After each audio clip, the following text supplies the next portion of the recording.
I did a challenge, a running challenge. So I ran 48 miles in 48 hours. So 4 miles every 4 hours. And yeah, it was fine. Doing the challenge and all that was fine, and managing my sleep and all that was good. But then afterwards, I got sick. So my daughter had norovirus, and then it just went through the whole house. And then yeah, I was just mentally, I was just a bit shot. I was like, running. That's the longest the longest I've run. I'm not really a runner. But then I thought, okay, so what's next? Am I going to do like an ultra, like go for 100 miles?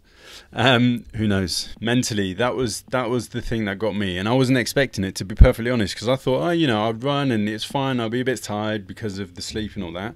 But yeah, I was vacant all week, pretty much, just until like Friday, and I thought, oh, I need to sort myself out. I need to like do stuff.